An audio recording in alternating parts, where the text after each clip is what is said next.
भारत बनाम बांग्लादेश अगर आप देखेंगे कि दोनों टीमों में मैच विनर हैं, लेकिन ऑन कागज ही रहते हैं, परफॉर्मेंस नहीं आई है। चाहे रोहित विराट की बात करें, उनके भी रन नहीं आए हैं, और उस तरफ से देखें मुशफिकुर रहीम हो, शाकिब अल हसन हो, उन्होंने भी रन नहीं बनाए हैं। तो ऐसे में काफी इंटरेस्टिंग हो जाता है। और दूसरी सबसे इंपॉर्टेंट चीज तो ये भी है कि भाई दोनों टीमों की प्लेइंग 11 क्या होगी। इनफैक्ट टीम इंडिया की बात करें तो क्या कुलदीप यादव, अक्षर पटेल, इनको मौका मिलेगा? और दूसरी तरफ अगर आप देखें तो यार मेहदी हसन मिराज, इनको क्या हो गया यार? बांग्ला पाकिस्तान में तो बड़ा अच्छा परफॉर्मेंस किया था, यहां पर क्या होगा? दोस्तों मैं चाहता हूं आप भी अपनी राय दें, आप भी बताएं कि यार इस मैच में भाई ये होना चाहिए और ये प्लेइंग 11 होनी चाहिए। लेकिन सबसे पहले तो टीम इंडिया की प्लेइंग 11 पे ही नजर डाल लेते हैं, जो पॉसिबल प्लेइंग 11 टीम इंडिया की हो सकती है। इसमें अगर आप देखेंगे तो रोहित और जायसवाल ओपन करते नजर आ सकते हैं आपको। नंबर 3 पर अगर आप देखेंगे तो शुभमन गिल होंगे, नंबर 4 पर विराट कोहली होंगे, नंबर 5 पर अगर आप देखें तो वहां पर केएल राहुल हो सकते हैं, नंबर 6 ऋषभ पंत होंगे, नंबर 7 अगर देखें तो अश्विन हो सकते हैं, नंबर 8 जडेजा होंगे। अब ये है इंटरेस्टिंग सिनारियो, क्या यहाँ पर आप अगर देखें अक्षर को मौका देंगे, क्या कुलदीप यादव को मौका देंगे, और किसे बाहर करेंगे? ये एक दिलचस्प रहेगा। क्या बुमराह रेस्ट कर सकते हैं इस मैच में? क्योंकि भारतीय टीम चाहेगी यार थोड़ा सा रिस्क ना लिया जाए, क्योंकि इंडिया ऑलरेडी एक मैच जीत चुकी है और आपको पता सामने भाई बांग्लादेश ही है, आराम से जीत लेंगे। लेकिन भारत की जो अपकमिंग टेस्ट सीरीज है वो काफी इंपॉर्टेंट है।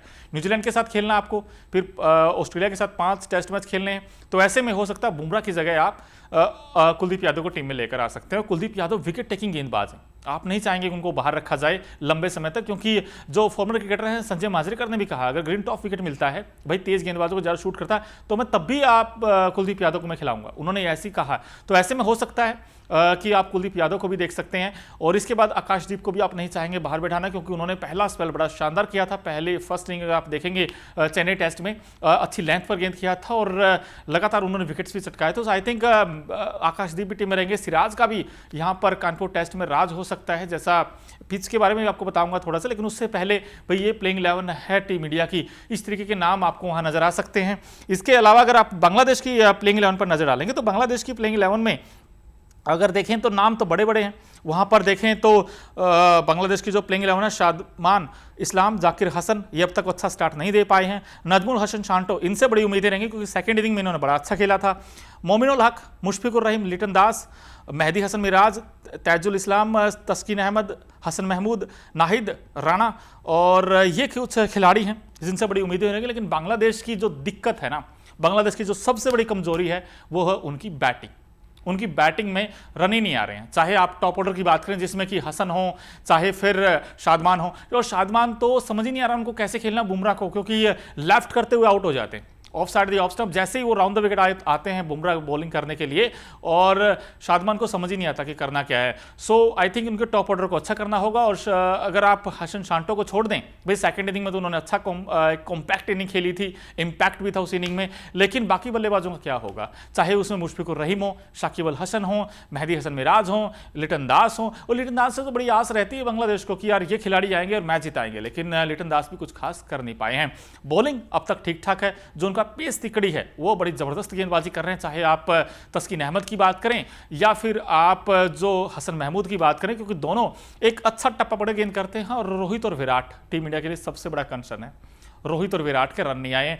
और इनफैक्ट अगर रोहित की बात करेंगे तो उनका जो हाईएस्ट है वो 21 है, सिर्फ 21 रन है हाईएस्ट बांग्लादेश के खिलाफ। तो रोहित को भी रन बनाने होंगे, विराट को भी रन बनाने होंगे। और विराट दोनों क्या कानपुर टेस्ट में एक विराट पारी खेल पाएंगे, ये एक क्वेश्चन मार्क रहेगा। और इनको फॉर्म वापस लानी होगी, क्योंकि भारत को तीसरी बार WTC फाइनल खेलना है। तो उससे पहले हम सब क्रिकेट फैंस चाहते हैं कि यार रोहित और विराट रन बनाएं, लेकिन कैसे बनाएं ये देखना बड़ा दिलचस्प होगा। इसके अलावा अगर आप पिच की बात करते हैं तो हो सकता है भाई रिपोर्ट्स की माने तो ब्लैक सोयल विकेट वहां पे मिल सकता है, क्योंकि ब्लैक सोयल का फायदा यह होता है कई बार कि स्पिनर को थोड़ा सा गेंद स्किड करता है और नीचा भी रहता है। तो ऐसे में कुलदीप यादव भी टीम इंडिया के लिए बड़े एक्स फैक्टर साबित हो सकते हैं अगर इस मैच में उनको मौका मिलता है। और कहीं ना कहीं एक चीज़ बड़ी इंटरेस्टिंग रहने वाली है कि चेन्नई की जो लाल मिट्टी की बजाय यहाँ काली मिट्टी पिच मिल सकती है, जहां उछाल भी ज़्यादा नहीं होगी और गेंद भी अधिक कैरी नहीं करेगी। लाल मिट्टी की पिच अन्य पिच की तुलना में कम पानी सोखती है और इसी कारण जल्दी सूखने लगती है। यही कारण है कि मैच के 3 से 4 सत्र के बाद पिच में बड़ी बड़ी दरारें पैदा हो जाती हैं। इस पिच पर मैच की शुरुआत में तेज गेंदबाजों को काफी उछाल मिलता है, एक समान उछाले के कारण बल्लेबाजों को भी सेट होने के बाद खेलने में आसानी होती है। मगर जैसे जैसे मिट्टी में दरार आने लगती है वैसे वैसे स्पिन गेंदबाजों का पलड़ा भारी हो जाता है और खेल बल्लेबाजों के लिए कहीं ना कहीं कठिन हो जाता है। और इसमें बड़ा दिलचस्प रहेगा कि आप ब्लैक सोयल की पिच पिच देंगे तो कैसा इंटरेस्टिंग रहेगा। लेकिन एक चीज़ और, वो है भाई हेड टू हेड दोनों टीमों को अगर आप आमने सामने रखते हैं टेस्ट में, तो फिर कौन ज़्यादा स्ट्रॉन्ग कंटेंडर? वैसे इंडिया ही होगा, क्योंकि भारत में हराना काफ़ी टफ चैलेंज होता है। लेकिन जब दोनों टीमों की बात करते हैं भाई हेड टू हेड में, वहाँ पर हम देखते हैं भारत और बांग्लादेश के बीच टेस्ट में अब तक 14 मैचेज हुए हैं, जिसमें से भारतीय टीम को 12 मैचों में जीत मिली है, बांग्लादेश की टीम एक भी मैच नहीं जीत पाई है और 2 टेस्ट मैच ड्रॉ रहे हैं। यानी कि पूरी तरीके से टीम इंडिया का डोमिनेंस हमें देखने को मिलता है टेस्ट मैचों में। और बांग्लादेश तो यार एक टेस्ट भी नहीं जीत पाई, एक टेस्ट भी जीत पाई। मुझे याद आता 2015 में उन्होंने ड्रॉ किया था, लेकिन उनको टेस्ट मैच जीतने के लिए बेस्ट परफॉर्मेंस करना होगा, तभी वो इंडिया को हरा पाएंगे। और कानपुर का जो विकेट है, अगर वहां पर इंडिया का रिकॉर्ड अगर आप देखें तो वो भी बड़ा शानदार रहा है। भारतीय टीम ने कानपुर में भी अच्छा क्रिकेट खेला है। अब तक 23 टेस्ट मैच खेले हैं, जिसमें से 7 में भारत को जीत मिली है, 3 मैचों में भारतीय टीम को हार का सामना करना पड़ा है। लेकिन कुल मिलाकर भारतीय टीम का अगर आप देखें तो रिकॉर्ड बड़ा अच्छा रहा है। लेकिन एक और इंटरेस्टिंग चीज़ ये है कि भाई कानपुर का जो मौसम है वो क्या कहता है। भाई कानपुर में क्या ये बारिश खलल डालेगी इस मुकाबले पर, उस पर भी एक नज़र डालते हैं। एक्यूवेदर रिपोर्ट की माने तो मैच के पहले दिन यानी 27 सितंबर की बात करें तो उस दिन सुबह में भी बादल छाए रहेंगे, संभावना ऐसी, जबकि गरज के साथ बारिश भी हो सकती है। 28 और 29 सितंबर को भी ऐसा ही माहौल रहेगा, जबकि 30 सितंबर को बारिश की संभावना कम है, लेकिन बादल छाए रह सकते हैं। तो ये वहाँ का हमने आपको वेदर प्रेडिक्शन बताई। तो देखिए हमने आपको दोस्तों जो दोनों टीमों की भाई ताकत और कमजोरियां हमने आपको बताई, भाई हेड टू हेड हमने आपको बताए, दोनों टीमों की जो पॉसिबल प्लेइंग 11 है उस पर भी हमने बात की, और साथ ही साथ हमने वेदर भी आपको बताया और जो कंडीशंस हैं, जो पिच है, उसके बारे में आपको बताया। अब आप हमें बताइए कि भाई इस कानपुर टेस्ट में कौन सी टीम बाजी मारेगी, इंडिया या फिर बांग्लादेश? कमेंट बॉक्स में अपनी राय जरूर बताएं। और अभी तक अगर आपने न्यूज नेशन और न्यूज नेशन स्पोर्ट्स को सब्सक्राइब नहीं किया है तो फटाफट कर लीजिए।